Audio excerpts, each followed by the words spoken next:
let's get into Diddy. Now, I had to go and look up this video for myself because I cannot believe the President of the United States could potentially pardon Diddy for the crimes that he has committed. Well, Todd Chrisley was recently pardoned by Donald Trump, so maybe Diddy has a chance. I mean, Todd had the same lawyers as I think Trump had, so I think that's the connection there, which is why they were probably able to get that deal for Todd, because I can't believe he got out. But because of their lawyers' connection, I would think that that would make it easier.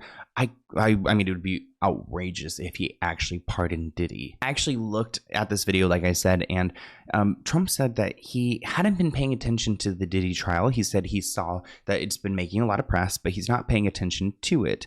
But he said that if he felt like Diddy was mistreated, he might consider a potential pardon. But I remember him saying in the video that like Diddy said some things bad about Trump. Like, I guess he's more like Democrat. Don't misquote me, but I watched the video and I remember him saying this. And I feel like because like Todd Chrisley's like a Republican and would vote for Donald Trump, and Diddy did not vouch for Donald Trump, I could see Donald maybe not giving him a pardon because he's petty like that. Like, you didn't support me back then screw you. Now, in the courtroom, it looks like Diddy's lawyers are aiming for a mistrial, which would probably be the best case scenario for him because redoing everything we've been witnessing would be difficult. Diddy's defense lawyer cried for a mistrial Wednesday after a witness revealed fingerprints connected to a break-in at Kid Cudi's home had been destroyed. An arson investigator was testifying about a cocktail thrown into Kid Cudi's car in January 2012 by Diddy. The investigator testified that his unit recovered DNA on the bottle used for the bomb. The partial DNA was from an unknown woman. The investigator then testified that Kid Cudi had given his unit fingerprint cards from a December 2011 burglary at his home, a burglary at which Diddy was present at. The investigator revealed that those fingerprint cards that Kid Cudi had given to them were destroyed in 2012 by the LAPD. The defense jumped in on this, claiming it could be used as evidence that the fingerprints of the burglary did not match the fingerprints at the scene. The defense also argued the prosecution knew about the insinuation and would prejudice the defense's case, but proceeded anyways. Kid Cudi had told the court that he knew Diddy had something to do with the attack on his Porsche, but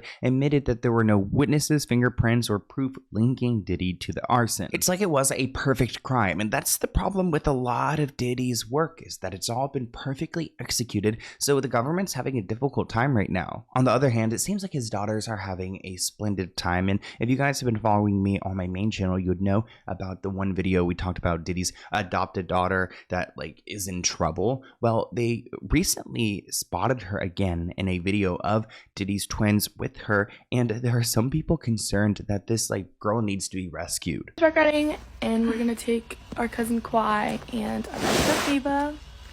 You guys all know her and remember her and ask about her every day, so you get to see her. Yay! But yeah, we're gonna get ready for that soon. Hey guys, so we're with Ava and Kwai. We're going horseback riding. Yeah. We're on the way. Our appointment's at 3 and it's 2:17, so we kind of like gotta hurry, but we'll be there at 2:57, so we're gonna be good. The way that their dad is on one of the most horrendous trials in history and they could care less just is outstanding to me. They live in their own world, truly. This comment reads, "I'm not buying what they're selling." Another comment reads, "Ava does not want to be there."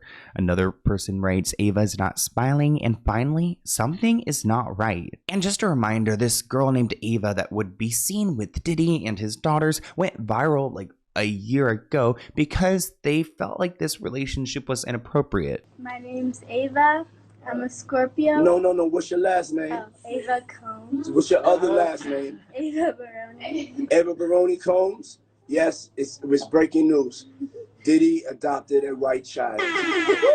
Ava Combs? Like, I can't even believe this is real. Now, just this weekend trial, we're getting down to the nitty gritty. So one of the hotel security guards testified in court about the time that he was paid $100,000 to get that video and get rid of it, even though he did not do a good job. Eddie Garcia testified that he was the one that Diddy had approached to go and take care of the footage that caught him attacking Cassie. Eddie said that he stated that I sounded like a good guy and that something like this video could ruin him. Diddy said he believed that Eddie could make it happen and that he would take care of him, and he said financially. Eddie said that he checked with his boss and he was told that he would sell it to Diddy for $50,000. Eddie said that he referred to me, Diddy did, as Eddie my angel. I knew you could help. I knew you could do it. Within 2 days of the attack on Cassie, it looks like Eddie gave Diddy a storage device containing the footage in exchange for $100,000 in cash, with Diddy feeding the bills through a money counter and putting them in a brown paper bag. Eddie never put the cash into the bank, so there was no paper trail. A few weeks later, Diddy called Eddie and asked him if anyone asked about this video, anyone inquiring about it. Eddie said no, and Diddy said, "Happy Easter, Eddie, my angel. God is good. God put you in my way for a reason," which really shows how manipulative Diddy really is. Let's get into Angelina Jolie and Brad Pitt's son, Pax. This is a random story I'm throwing in, but I'm genuinely concerned about Angelina Jolie's son, Pax. I mean, he's also Brad Pitt's son, but Pax doesn't want anything to do with his dad. He said on the record that he does not like his father and he's a horrible dad. Well, in my opinion, I think Pax is a little bit of a troublemaker, or maybe he's had some trauma in his life. He's gone through a bunch of things. Now that he's entering into his 20s, he's appearing more and more in public, and it's concerning. I remember talking about this in the past, but he's had several really frightening accidents on motorbikes, driving around, actually even totaling a Tesla at one point, suffering severe injuries in a terrifying e-bike crash in July 2024. Actually, Angelina made Pax take defensive driving lessons and sign a contract in which he states to wear a helmet while riding his e-bike.